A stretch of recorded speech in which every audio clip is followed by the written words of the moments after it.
அனைவருக்கும் வணக்கம். மகர ராசிக்காரர்களுக்கு இனிமேல் தான் மெயின் பிக்சரே என்று சொல்லக்கூடிய வகையிலும் அதிரடியான பல மாற்றங்கள் முழுமையாக அக்டோபர் 9ஆம் தேதி முதல் எந்தெந்த விஷயங்களில் சந்திப்பதற்கான சூழல் உருவாகிறது என்பதை ஆராய்ந்து பார்க்கும்போது கண்ணுக்கு தெரியாத பெரிய கண்டம் அகண்டு விட்டது, நீங்கிவிட்டது என்று சொல்லக்கூடிய வகையில் குரு பகவானுடைய சுப பார்வை எந்தெந்த இடங்களை வலு சேர்க்கிறது. அதோடு மட்டுமல்லாது வக்ரம் பெறக்கூடிய குருவின் அமைப்பால் அதிரடியான மாற்றங்கள் எந்தெந்த நிகழ்வுகளில் உண்டு என்று ஆராய்ந்து பார்க்கும்போது தற்போது பஞ்சமஸ்தானம் என்று சொல்லக்கூடிய 5ஆம் இடத்தில் மிகவும் வலுவாக அமோகமான வளர்ச்சியை அள்ளி கொடுக்கக்கூடிய ஒரு அமைப்பில் குரு பகவான் வலம் வந்து கொண்டிருக்கிறாருங்க. அப்படி வலம் வந்து கொண்டிருக்கக்கூடிய குரு பகவான் 3 மற்றும் 12ஆம் இடத்தின் அதிபதியாக இருக்கிறார். தைரியாதிபதியும் விரையாதிபதியுமாக இருக்கக்கூடிய குரு பகவான் வக்ரம் பெற்றாலும் பெரிய அளவிலான சிரமம் இல்லை. ஏனென்றால் 5ஆம் இடத்தில் இருந்து 6ஆம் இடத்தை நோக்கி நகர்ந்த குரு தற்போது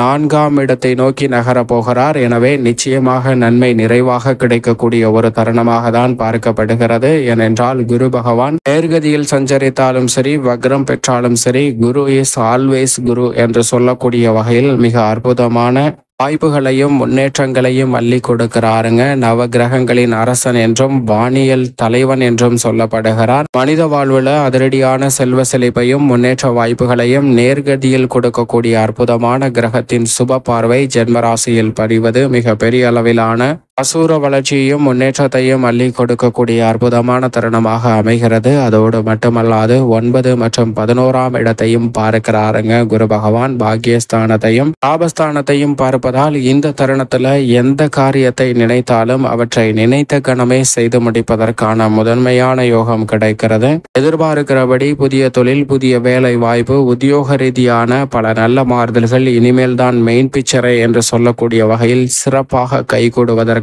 யோகம் உண்டு. பல்வேறு வகையில் இருக்கக்கூடிய தடைகள், சிரமங்கள் விலகி மிக சிறப்பான மாற்றத்தை இந்த தருணத்தில் நிச்சயமாக சந்திக்கலாங்க. இது மட்டுமல்லாது குரு பார்க்கின் கோடி நன்மை என்று சொல்லக்கூடிய வகையில் உதாரணமாக நவ கிரகங்களுக்கிடையே மனித வாழ்வை துல்லியமாக கணிக்கக்கூடிய ஆற்றல் யாருக்கு உண்டு என்று ஒரு போட்டி நடைபெறுகிறது. அது மட்டுமல்லாது எது சக்தி வாய்ந்த கிரகம் என்று பார்க்கும்போது ஒவ்வொரு கிரகமும் தன்னுடைய தன்மையை வெளிப்படுத்துகின்றனர். ஆனால் சந்திரன் நான் அமாவாசையின் போது குருவிற்கு நிகரான எதிர் சக்தியான சனியின் பலத்தை பெற்றிருப்பேன். பௌர்ணமியின் போது குருவின் பலத்தை பெற்றிருப்பேன். எப்போதும் புதனின் அறிவாற்றலை வெளிப்படுத்துவேன். வளர்பிறையின் போது சுக்கிரனினுடைய பலன்களை அள்ளி கொடுப்பேன் என தன்னுடைய அமைப்பை சந்திரன் வெளிப்படுத்துகிறாருங்க. அப்போது குரு சந்திரனை போதிப்பதற்காக ஒரு ஜாதகம் ஒன்றை கொடுக்கிறார். இதை கணித்து சொல்லு என்று சொல்லும் போது சந்திரன் அந்த ஜாதகத்தை முழுமையாக துல்லியமாக கணக்கிட்டு நான் விரைவாக செயல்படக்கூடியவன், எனவே இந்த ஜாதகத்தின் அமைப்பை சொல்கிறேன் என்று இந்த ஜாதகத்தில் இருக்கக்கூடிய குழந்தையானது பிறந்து ஒரு வயதை எட்டுவதற்குள் ஒரு பாம்பு கடித்து இறக்க போகிறது. அது மட்டுமல்லாது கடித்த அந்த பாம்பும் இறக்க போகிறது. இதுதான் நடக்கும் என்று உறுதியாக சந்திரன் சொல்கிறார் குருவை நோக்கி. சரி பார்ப்போம் என்று அனைத்து கிரகங்களும் சென்று விடுகின்றன.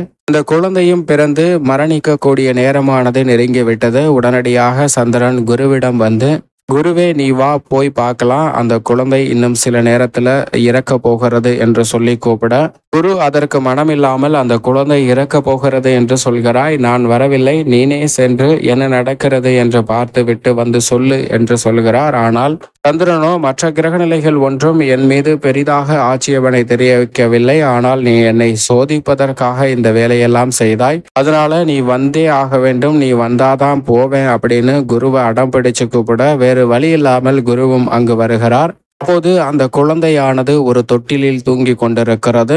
அந்த வீட்டின் மேற்பகுதியில் இந்த குழந்தையை கடிக்கக்கூடிய பாம்பும் அந்த வீட்டின் மேற்பகுதியில் ஒரு மரத்தின் வழியாக வருகிறது. பிறகு அங்கிருந்த துவாரத்தின் வழியாகவும் ஜன்னல் வழியாகவும் மேற்கூரை வழியாக வந்த அந்த பாம்பு இந்த குழந்தை தொட்டிலில் தூங்கி கொண்டிருக்கும் மறுமுனையில் ஒரு கம்பியில் இந்த தொட்டியானது மாட்டியிருக்கிறது. அந்த கம்பியை நோக்கி வந்த பாம்பு கீழே அந்த குழந்தையை நோக்கி வரும்போது அந்த கம்பியில் சிக்கிக் கொள்கிறது. சிக்கிக்கொண்டு அங்கும் இங்குமாக ஊசலாடுகிறது. அப்போது அந்த குழந்தையும் விழித்து அந்த பாம்பை பார்க்க அந்த பாம்பு ஆடுவது குழந்தைக்கு சிரிப்பை வர வைத்து ஏதோ பொம்மை ஆடுகிறது என்று நினைத்து அந்த குழந்தை மகிழ்ச்சியாக சிரிக்கிறது. இதை பார்த்த சந்திரன் குருவிடம், அந்த குழந்தையை பாருங்கள், இன்னும் சில வினாடிகளில் இறக்கக்கூடிய அந்த குழந்தைக்கு எப்படி ஒரு ஆனந்தம், எப்படி எப்படி ஒரு மகிழ்ச்சி என்று சொல்லும் போது குரு அந்த குழந்தையும் அந்த பாம்பையும் பார்க்கிறாருங்க. அப்படி பார்க்கும்போது ஒரு சிறிய காற்றானது அந்த பாம்பை லேசாக தள்ள அந்த பாம்பு அங்கிருந்து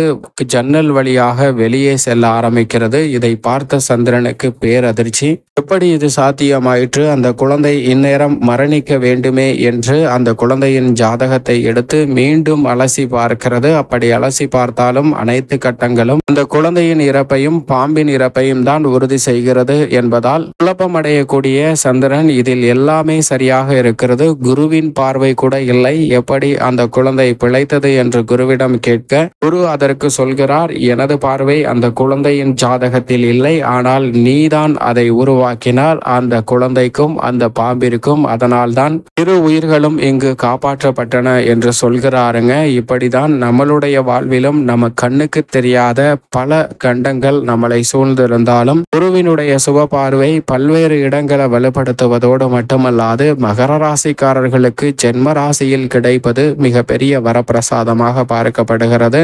என்றால் நவகிரகங்களிலே அரசன் என்று சொல்லக்கூடிய குரு பகவானுடைய சுப பார்வை வக்ரகதியில் இருந்தாலும் நேர்கதியில் இருந்தாலும் குரு இஸ் ஆல்வேஸ் குரு என்று சொல்லக்கூடிய வகையில் மிக சிறப்பான வளர்ச்சியை தான் தங்களுடைய வாழ்வில் நிச்சயமாக பெற்றுத்தரும். எனவே இந்த தருணத்தில் இல்லத்தில் திட்டமிடக்கூடிய சுப நிகழ்வுகள் மிக சிறப்பாக கைகூடும். வருமானத்தை உயர்த்தி கொள்ளக்கூடிய வகையில் பல்வேறு வகையான புதிய வாய்ப்புகளும் முன்னேற்றத்திற்கான சந்தர்ப்பமும் இந்த தருணத்தில் உண்டு. குடும்பத்தில் பல்வேறு வகையான சுப நிகழ்வுகளை இனிமையாக திட்டமிட்டு நடத்தலாம். உங்களுடைய வாழ்வில் சந்திக்கக்கூடிய உறவுகளிடம் ஏற்படக்கூடிய மன சிக்கல்கள் இந்த தருணத்தில் நிச்சயமாக குறையும். அதோடு மட்டுமல்லாது சனி பகவானும் வக்ர நிவர்த்தி பெறுகிறார். எனவே தொழில்துறை வியாபாரத்துறையில் புதிய ஆர்டர்களும் ஒப்பந்தங்களும் நிறைவாக மகர ராசிக்காரர்களுக்கு கிடைக்கக்கூடிய ஒரு தருணமாக பார்க்கப்படுகிறது. கடுமையான போட்டிகள் நெருக்கடிகள் மிக பெரிய அளவில் விலகி நீங்கள் எதிர்பார்க்கக்கூடிய முன்னேற்ற வாய்ப்புகள் உத்தியோகம் தொழில் ரீதியான பணிகளில் உண்டு.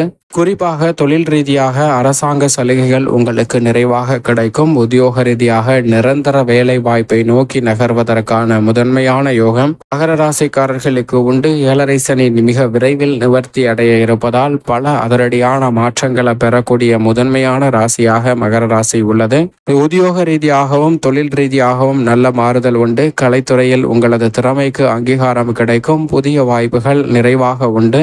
அரசியல் சார்ந்த பல சதுரங்க வேட்டையில் பல்வேறு வகையான சிக்கல்கள் அனைத்தையும் முறியடித்து மக்கள் மத்தியில் செல்வாக்கையும் முன்னேற்றத்தையும் நிறைவாக பெற முடியும். மகர ராசிக்காரர்கள் மாணவர்களின் கல்வியில் நல்ல முன்னேற்றம் நிறைவாக கிடைக்கிறது. பெண்மணிகளுக்கு நலனுக்கு பொறுப்பேற்ற குரு பகவான் வக்ரம் பெற்றாலும் மகர ராசிக்கார பெண்மணிகளுக்கு நினைத்த காரியங்கள் சிறப்பாக கைகூடும். பல்வேறு வகையான மங்களகரமான சுப நிகழ்வுகள் மகிழ்ச்சியை இரட்டிப்பாக மாற்றி கொடுக்கும் என்பதில் சந்தேகமே இல்லை. அதோடு மட்டுமல்லாது விவசாயம் சார்ந்த பணிகள் சிறப்பாக அமையும். உங்களது கடின உழைப்பிற்கு நல்ல விளைச்சலும் வருமானமும் நிச்சயமாக கிடைக்கும். கால்நடை வளர்ப்பில் சிறப்பான முன்னேற்றத்தை நிறைவாக பதிவு செய்ய முடியும். மேலும் இந்த தருணத்தை மகர ராசிக்காரர்கள் மிக சிறந்த மகிழ்ச்சிகரமான தருணமாக மாற்றிக்கொள்வதற்கு நிச்சயமாக வாரத்தில் வியாழக்கிழமை விரதமிருந்து அருகாமையில் உள்ள குரு பகவான் ஆலயம் சென்று தீபமேற்றி வழிபாடு செய்யுங்கள். வக்ர குருவால் நிறைந்த நன்மையும் இனிமேல் தான் மெயின் பிக்சரே என்று சொல்லக்கூடிய வகையில் பல அதிரடியான மாற்றங்கள் உங்களுடைய வாழ்வில் நிறைவாக கிடைக்கும் என்பதில் சந்தேகமே இல்லை. மகர ராசிக்காரர்களுக்கு